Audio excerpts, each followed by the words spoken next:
Bonjour, c'est Ursule encore. On est le 3 avril 2024. Alors, je viens sur la trompette aujourd'hui encore et je viens proclamer le retour de notre Seigneur Jésus-Christ. Amen et alléluia, sont tous bénis, sont remplis de sa joie. Amen.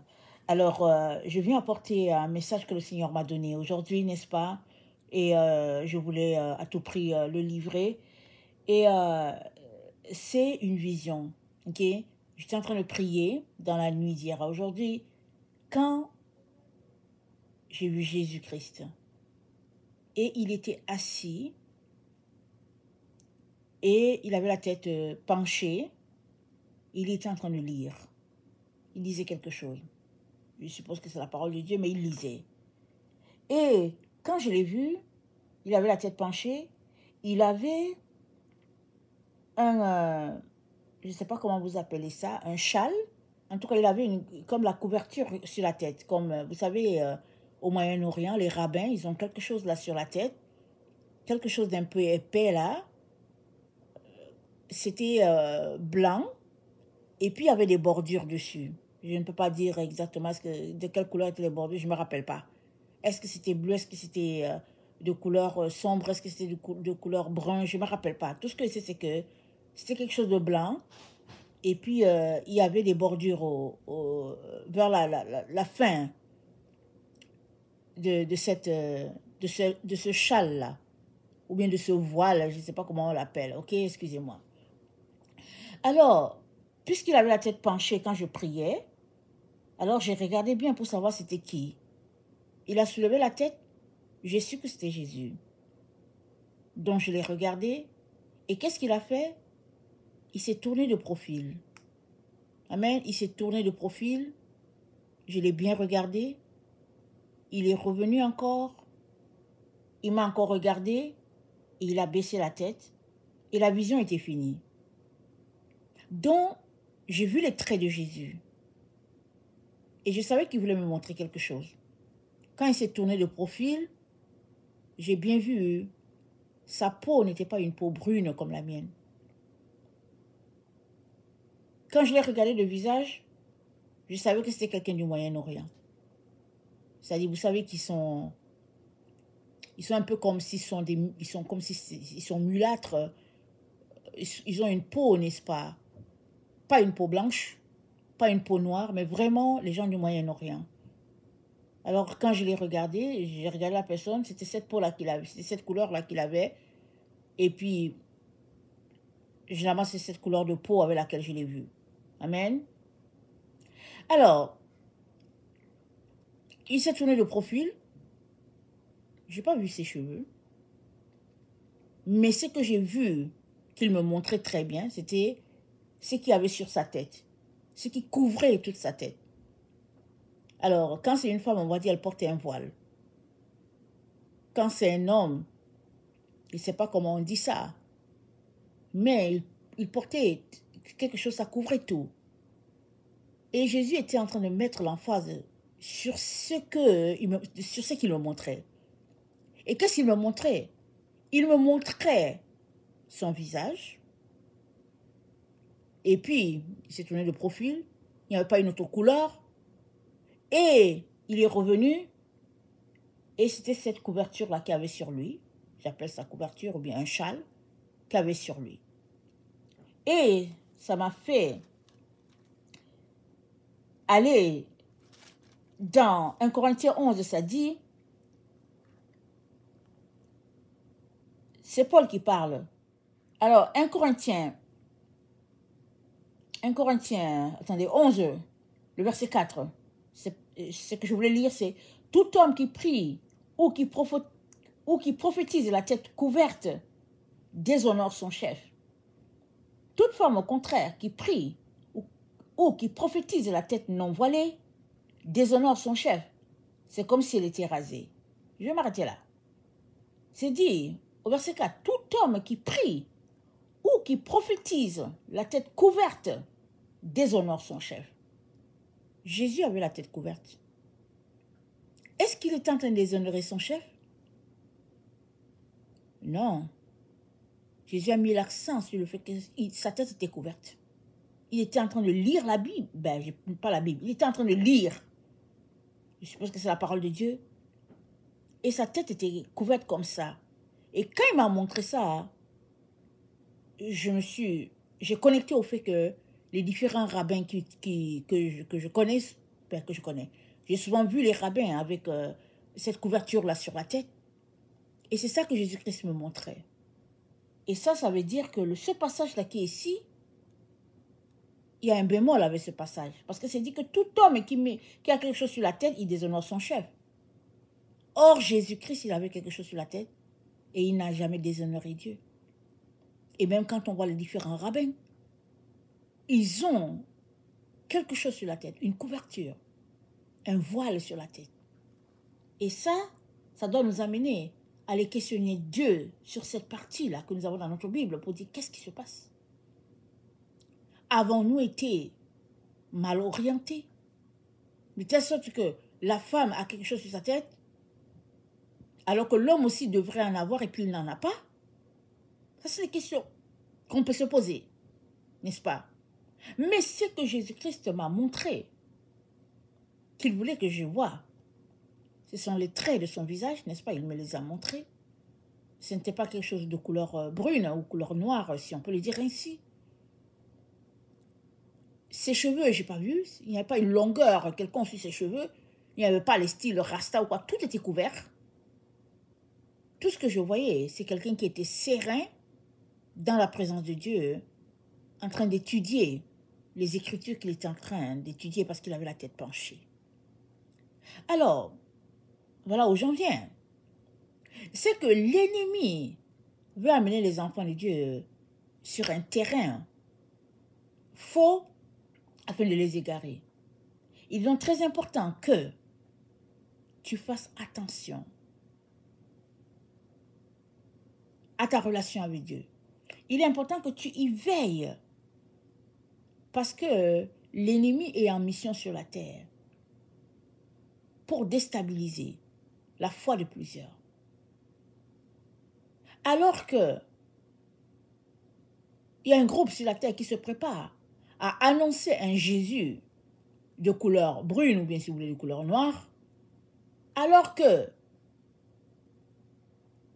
les gens dessinent un Jésus avec des rastas sur la tête et puis, je sais pas, des cheveux ondulés et puis dans une peau ou bien une couleur assombrie ou bien brune, et que plusieurs peut-être parlent de ça avec contentement et puis bon, intérêt. Le Seigneur aimerait que toi, son enfant, tu puisses te concentrer sur l'essentiel. Et l'essentiel, c'est que tu puisses être trouvé en train de marcher sur le commandement de Dieu. Dans 1 Jean 4, le verset 6, ça dit, « Nous sommes de Dieu. Celui qui connaît Dieu nous écoute. Celui qui n'est pas de Dieu ne nous écoute pas. C'est par là que nous connaissons l'esprit de vérité et l'esprit de l'erreur. » Et dans 1 Jean 4, le verset 16, c'est dit, « Et nous avons connu l'amour de Dieu. » Pardon, « Et nous avons connu l'amour que Dieu a pour nous. Et nous y avons cru. Dieu est amour, et celui qui demeure dans l'amour demeure en Dieu, et Dieu demeure en lui. » Donc celui qui demeure dans l'amour demeure dans Dieu, et Dieu en lui. Ce qui est important, c'est de demeurer dans l'amour. Ce qui est important, c'est d'étudier les Écritures, parce que Jésus-Christ, il est en train d'étudier l'Écriture. Ce qui est important, c'est de se présenter devant Dieu dans un cœur brisé et contrit. La Bible dit, Dieu ne dédaigne pas un cœur brisé et contrit. Jésus, pendant qu'il était là, il avait la tête penchée, en train d'étudier, il était très serein, il était calme, il était paisible. C'est ça que moi j'ai vu. Et j'ai vu une peau qui n'était pas une peau brune, Parce que Jésus vient présenter la vérité. Amen. Parce que le monde veut tordre les choses. Le monde veut amener un mensonge sur la terre pour dire qu'au fait, quand il était sur cette terre, il a marché avec une couleur de peau brune. Et beaucoup vont aller dans cette direction-là. Un peu pour dire, ah oui, ok, d'accord, il y avait une couleur brune et tout, et puis, c'est pas ça qui est important. Mais, c'est aussi important parce qu'il faut que tu connaisses la vérité. Il ne faut pas que tu marches avec un mensonge en disant que les gens t'ont trompé. Donc, voilà pourquoi il m'a présenté la couleur de sa peau telle qu'il était, ici sur la terre. Et l'autre élément qui est important de savoir, c'est que Dieu aimerait qu'on mette l'accent sur l'amour qu'on a pour Dieu et l'amour qu'on a pour son prochain. Et l'amour qu'on a pour Dieu consiste à obéir à ses commandements. Alors que tu te concentres à obéir à ses commandements, tu es en train de démontrer que tu es son enfant et que tu l'aimes. Pourquoi les gens veulent-ils mettre l'accent sur la chair en présentant un Jésus d'une couleur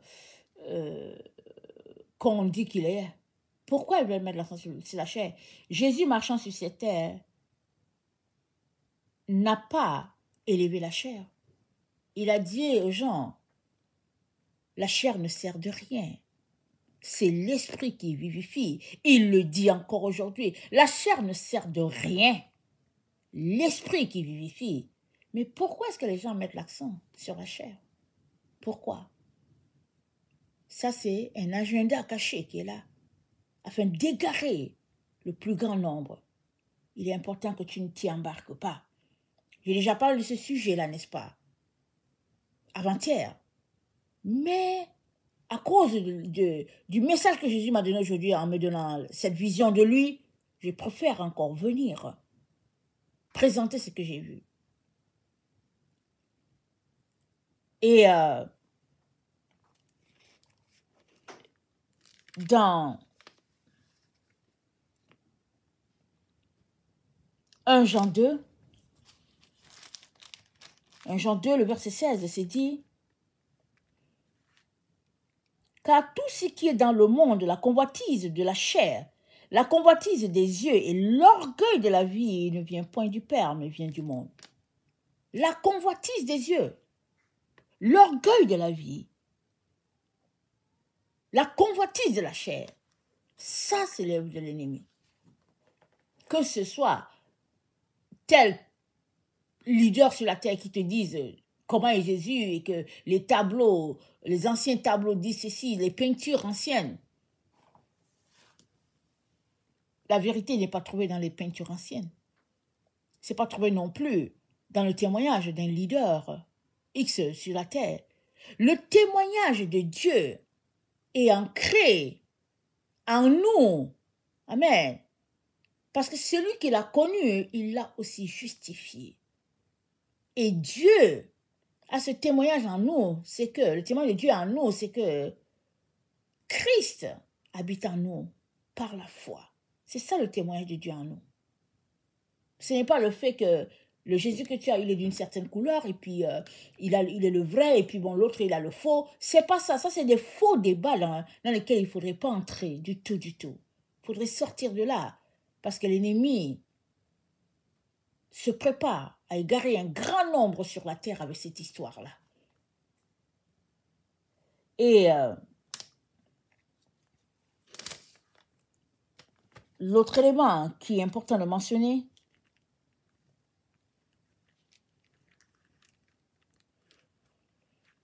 le verset 20, nous sommes toujours dans 1 Jean 2, c'est dit, pour vous, vous avez reçu l'onction de la part de celui qui est saint, et vous avez tous la connaissance. Je vous ai écrit non pas que vous ne connaissiez pas la vérité, mais parce que vous la connaissez et parce qu'aucun mensonge ne vient de la vérité. Aucun mensonge ne vient de la vérité. Aucun. Quiconque est né de Dieu ne marche pas dans le mensonge. Et tu peux te retrouver à pratiquer le mensonge sans le savoir, parce que Satan va venir subtilement te présenter une situation comme si, voilà, ça c'est la vraie situation. Mais n'embarque pas dedans. Concentre-toi à être pur à être trouvé pur devant ton Dieu, étudiant les Écritures, c'est ça que Jésus-Christ faisait, il avait la tête penchée, étant conforme à comment Dieu aimerait que tu sois, et puis te concentrant non sur la chair, mais sur l'esprit. Amen. Non sur la chair, mais sur l'esprit. Et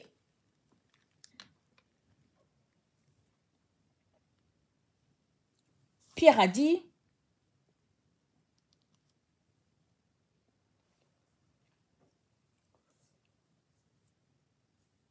de Pierre 1, il y a parmi le peuple de faux prophètes, il y aura de même parmi vous de faux docteurs qui introduiront des sectes pernicieuses et qui, reniant le maître qui les a rachetés, attireront sur eux une ruine soudaine. Plusieurs les suivront dans leur dissolution, et la vérité sera calomniée à cause d'eux. Par cupidité, ils trafiqueront de vous au moyen de paroles trompeuses, eux que menace depuis longtemps la condamnation et dont la ruine ne sommeille point. Car si Dieu n'a pas épargné les anges qui ont péché, mais s'il les a précipités dans les abîmes des ténèbres et les réserve pour le jugement, s'il n'a pas épargné l'ancien monde, mais il a sauvé Noé, lui, 8e, ce prédicateur de la justice, lorsqu'il fit venir le déluge sur un monde d'impies. Amen. S'il a condamné à la destruction et réduit aux cendres les villes de Sodome et de Gomorrhe, les donnant comme exemple aux impies à venir, cette même situation va arriver dans notre temps. Il est donc important qu'on sorte de toutes ces choses-là pour nous, qui distraient. C'est très important de sortir de là. Je tenais donc à ne pas laisser ce message du Seigneur sous silence ou le laisser durer encore. Et alors que j'étais en train de méditer, n'est-ce pas, à autre chose, le Seigneur m'a montré que ce projet de présenter Jésus-Christ d'une couleur de peau basanée, c'est un projet des profondeurs de l'enfer.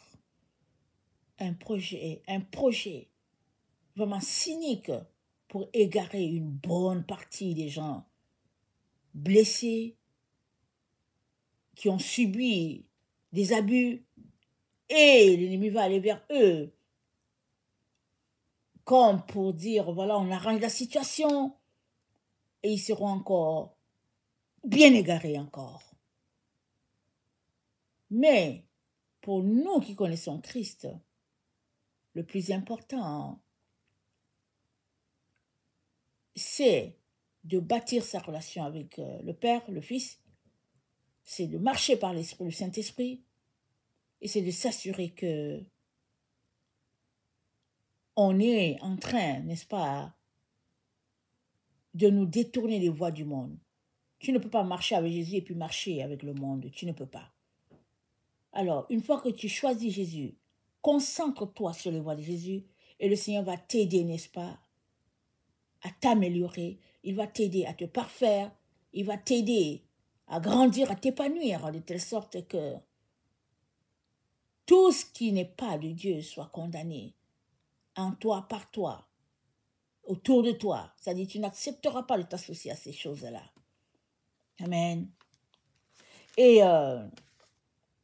je vais terminer en lisant 1 Pierre 5. 1 Pierre 5, le verset 8, ça dit « Soyez sobres, veillez, votre adversaire, le diable, rôde comme un lion rugissant, cherchant qui il dévorera. Résistez-lui avec une foi ferme, sachant que les mêmes souffrances sont imposées à vos frères dans le monde. Résistez-lui. » On est appelé à résister au diable. Et il rôde, et il rôde, et il rôde. On doit lui résister.